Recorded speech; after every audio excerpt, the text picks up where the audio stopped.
Interview সম্পর্কিত কিছু গুরুত্বপূর্ণ তথ্য দিচ্ছি। ইন্টারভিউ বোর্ডে 3 জন থাকবেন।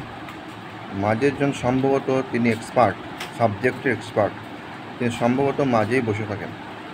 তো প্রাথমিকভাবে আপনাকে যখন কল করা হবে তখন আসতে পারি স্যার এই কথাটি বলে প্রবেশ করতে হবে। আসছি এরকম প্রয়োগ না করে আসতে পারি স্যার বা আমি কি আসবো স্যার এরকম শুদ্ধ শব্দ প্রয়োগ করতে হবে। তারপর তারা অনুমতি দিলে প্রবেশ করবেন, কিন্তু আপনার জন্য একটা আসন থাকবে, চেয়ার থাকবে, সেই চেয়ারে আপনি বসবেন না। ওনারা অনুমতি দিলে বসবেন, ধন্যবাদ জানাবেন। তারপরে নামের পর্ব চলবে, শিক্ষাগত যোগ্যতার পর্ব চলবে। প্রশ্ন করতে পারে আপনার শেষ ডিগ্রি কি, MA কোথায় করেছেন, রেগুলার না করসপন্ডেন্স, যদি করসপন্ডেন্স হয় কেন করসপন্ডেন্স করলেন, রেগুলার করলেন না, তাহলে যথাযথ সঠিক উত্তর দেবেন।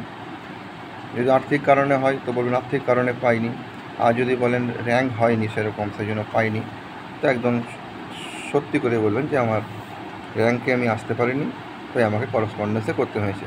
এটা কিন্তু কোনো অন্যায় নয়, কারণ যিনি ইন্টারভিউ বোর্ডে থাকবেন তার ছেলেও করসপন্ডেন্সে MA করতেই পারে, এতে কোনো যায় আসে না। সাধারণত অধ্যাপকরা থাকেন কলেজ, ইউনিভার্সিটি, কোনো নামি দামি স্কুলের নামি দামি টিচারও থাকতে পারেন, এতে কোনো অসুবিধা নেই। আপনাকে MA বা MSc সিলেবাস এবং কোনো বইয়ের নাম জিজ্ঞাসা করতে পারে, কোনো গ্রন্থের নাম, সেটা আপনাকে বলতে হবে। সেটা অবশ্যই আপনাকে মনে রাখতে হবে। জানি নাই বা মনে নাই এরকম বলা মানে ডিসক্রেডিট, যে এটা আপনার মনে থাকা দরকার। সব না পারলেও কিছু কিছু, সব যে বলতে পারবেন সব সাবজেক্টের সবগুলো সেগুলো কিন্তু নয়, সব বইয়ের নাম মনে থাকা সম্ভব নয়, কিন্তু কিছু কিছু মনে থাকা দরকার। কোশ্চেন করবে, কোশ্চেন থেকে কোশ্চেন হয়, তার থেকে কোশ্চেন হয়, সেই জন্য কোশ্চেনের বাড়তি উত্তর দেওয়া যাবে না। যে কোনো প্রশ্নের সংক্ষিপ্ত উত্তর, যদি মহাভারতের রচয়িতার নাম কি, উত্তর দেবেন মহর্ষি বাল্মীকি মুনি।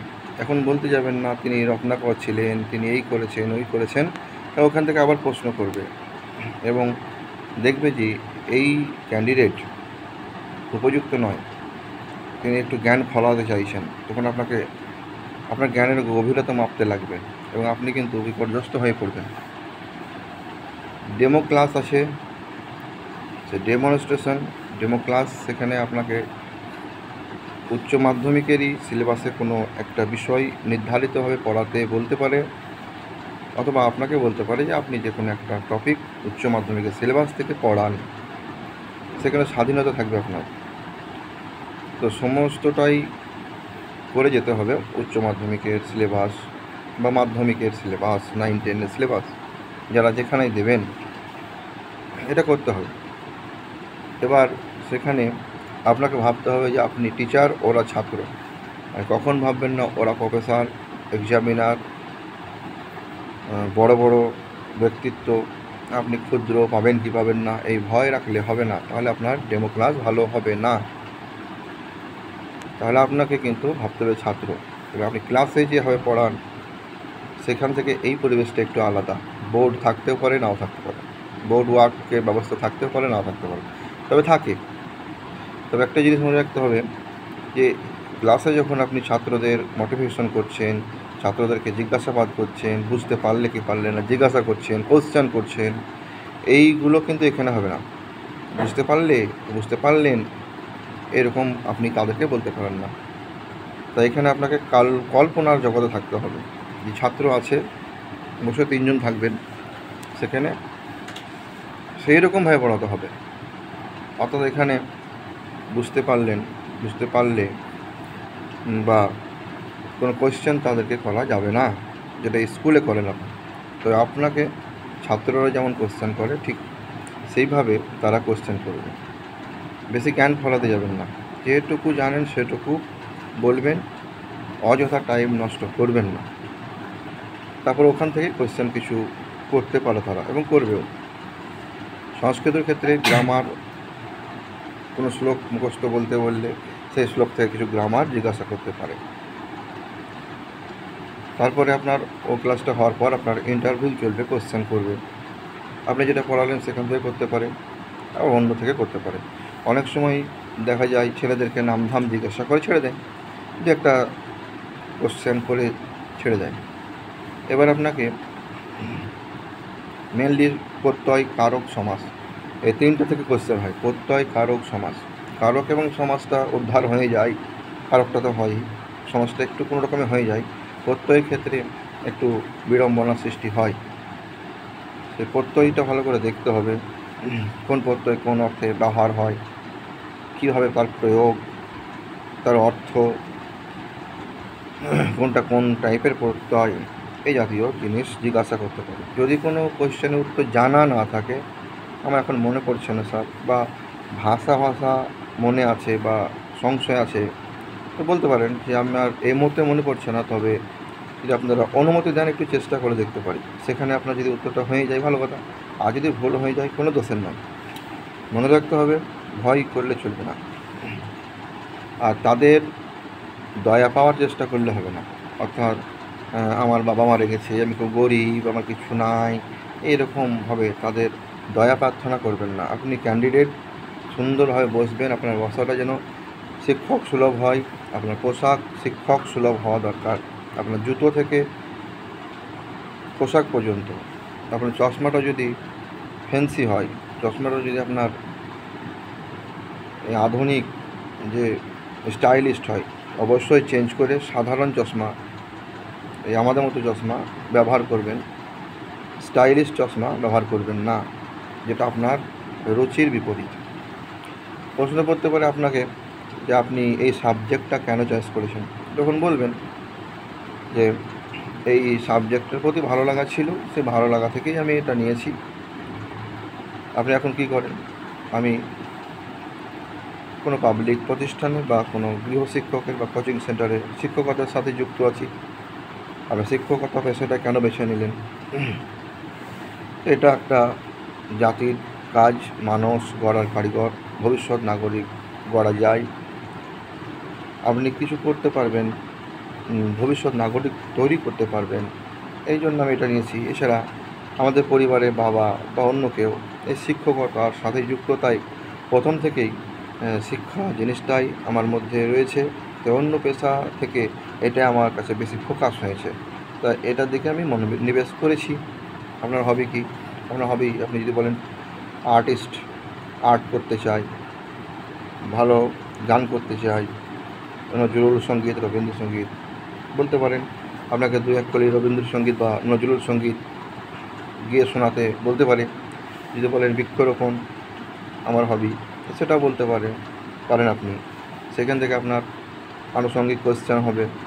মিথ্যা কথা বলা দরকার নেই, মিথ্যা কথা বললে বেকার নিজের ইমেজ নষ্ট করে বলা দরকার নেই।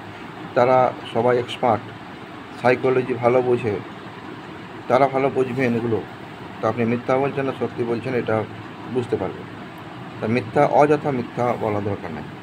আর যদি একান্তই মিথ্যা কিছু বলতে হয়, তো সংক্ষিপ্তভাবে বলবেন, স্বাভাবিকভাবে বলবেন, যেটা শুনে হয়তো বুঝতে পারবে না। কিন্তু শুধু ওই ফালতু মিথ্যা কথা বলবেন না। এরপর এগুলি ছেলেদেরকে কী করে পড়াবেন, এই জাতীয় কিছু কোশ্চেন এক্সপার্টরা করতে পারে।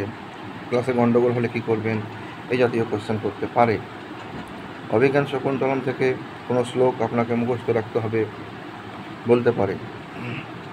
নাটক জগৎ থেকে, নাট্য জগৎ থেকে আপনাকে প্রশ্ন করতে পারে, নাটক কী, নাটক কাকে বলে, কাব্য কাকে বলে, এগুলো প্রশ্ন করতে পারে। ব্যাকরণ থেকে প্রশ্ন করতে পারে, মাহেশ্বর সূত্র থেকে প্রশ্ন করতে পারে, মিশ্রকটিক, মুদ্রা, রাক্ষস থেকে প্রশ্ন করতে পারে, পুরুভঙ্গ থেকে প্রশ্ন করতে পারে, বৃহত্ত্রয়ী এখান থেকে প্রশ্ন করতে পারে যে বৃহত্ত্রয়ী কাকে বলে, কেন বলে। আবার গদ্যকাব্যের বৃহত্ত্রয়ী আছে, গদ্যকাব্যে, সে গদ্যকাব্যের বৃহত্ত্রয়ী সেটাও আপনাকে মনে রাখতে হবে। যে দণ্ডী আছেন, সুবন্ধু আছেন, বাণভট্ট আছেন, বৃহত্ত্রয়ীর অন্তর্গত। এগুলো আপনাকে মনে রাখতে হবে। গীতিকাব্য কাকে বলে, গীতিকাব্যের বৈশিষ্ট্য কী জিজ্ঞাসা করতে পারে। রামায়ণ মহাভারতের কাল সম্পর্কে প্রশ্ন আশা করি করবে না। তো সেখান থেকে কোনো একটা ঘটনা বা কোনো একটা ঘটনা, যেমন এবার পড়েছিল বেদ গীতা কোথায় আছে, এই জাতীয় কিছু কোয়েশ্চেন করতে পারে। বা মহাভারতের নিন্দিত পর্ব কোনটি, এটাও আপনাকে কোয়েশ্চেন করতে পারে। রামায়ণের আদি শ্লোক কী সেটা কোয়েশ্চেন করতে পারে। আবার রামায়ণের প্রথম ওয়ার্ড কী, শেষ ওয়ার্ড কী। তপ শব্দ দিয়ে শুরু হয়েছে, তপ হচ্ছে প্রথম ওয়ার্ড। এই জাতীয় কিছু প্রশ্ন আপনাকে করতে পারে। কারক থেকে প্রশ্ন করবে, অবশ্যই করতে পারে। অর্থাৎ সমাস কারক প্রত্যয়, নাট্য সাহিত্য, কাব্য সাহিত্য। আর বেদ থেকে প্রশ্ন করতে পারে, বেদের 6 বেদাঙ্গ, এই বেদাঙ্গ থেকে, নিরুক্ত থেকে প্রশ্ন করতে পারে, নিরুক্ত থেকে এবং বেদাঙ্গ থেকে প্রশ্ন করতে পারে, বেদের ছন্দ থেকে কোয়েশ্চেন করতে পারে। এইগুলো আপনাকে জেনে যেতে হবে।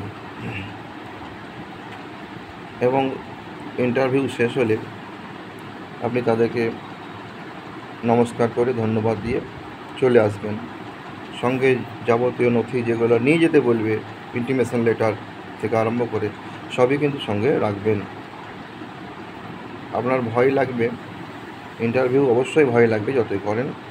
আপনার আগের যে ছেলেটি গিয়েছে তারপরে আপনার বাড়ি, ওই সময় আপনার বেশি ভয় লাগবে। অত ভয় করবেন না, অন্য মনস্ক থাকবেন, গান শুনবেন দরকার হলে।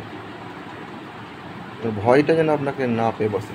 কিন্তু যখন আপনাকে প্রশ্ন করতে লাগবে, আপনি ভিতরে প্রবেশ করবেন, তখন কিন্তু আপনার ভয় কেটে যাবে আস্তে আস্তে। আর 2-4টা প্রশ্নের উত্তর দিতে পারলে ভয় 0 হয়ে যাবে।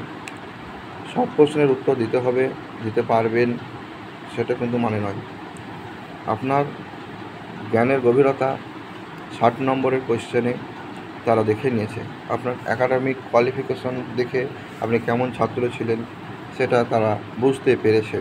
তবে নাম্বার কোনো বিষয় নয়, কারণ আপনি নাম্বার ভালো পেয়েছেন বলে আপনি ভালো ছাত্র এটা প্রমাণিত হয় না, আর কম নাম্বার পেয়েছেন বলে আপনি খারাপ ছাত্র এটাও প্রমাণিত হয় না। তবে নাম্বার সেটা নাম্বারই, সেটা আপনাকে এগিয়ে দেবে, ভীত হলে হবে না। আর সব কোয়েশ্চেন উত্তর দিয়েও চাকরি পায় না, আবার কিছু কোয়েশ্চেনের উত্তর দিয়েও চাকরি পায়। আপনার পার্সোনালিটিটা দেখবে, আপনি কেমন যোগ্য শিক্ষক, আপনার বাচনভঙ্গি, আপনার মেজাজ, আপনার কথা বলার স্পিকিং পাওয়ার কেমন সেটা তারা দেখবে। আপনার মধ্যে শিক্ষক সুলভ আচরণ আছে কি না সেটা দেখবে। আপনি ভদ্র কি না, আপনাকে ওরা রাগিয়ে দিতে পারে, উত্ত্যক্ত করতে পারে। আপনার মধ্যে বিরক্তিবোধ আছে কি না, আপনি সমস্যা সমাধানের ক্ষেত্রে কতটা কুল, কতটা শান্ত মেজাজের সেটা দেখার জন্য। আপনি উগ্র না নম্র সেটা আপনাকে যাচাই করতেই পারে। তো সবার ইন্টারভিউ একরকম হয় না, বিভিন্ন রকম হয়, বিভিন্ন প্রশ্ন হয়। বেশ কয়েকজন ইন্টারভিউ যারা দিয়েছে তাদেরকে যে কোয়েশ্চেন করা হয়েছে তাদের স্মৃতি থেকে চয়ন করা কিছু কোয়েশ্চেন আমি পরবর্তী ভিডিওতে দেব। এগুলো আপনারা লক্ষ্য রাখবেন, ভয় পাবেন না। ভাববেন যে চাকরিটা আমার, ভয়ের কি আছে, বাঘলোক তো নয়। আপনারা এগিয়ে যান, সাফল্য কামনা করি। ধন্যবাদ। পরবর্তী ভিডিওতে আবার আপনাদেরকে কিছু তথ্য জানাবো। আপনারা ভালো থাকুন।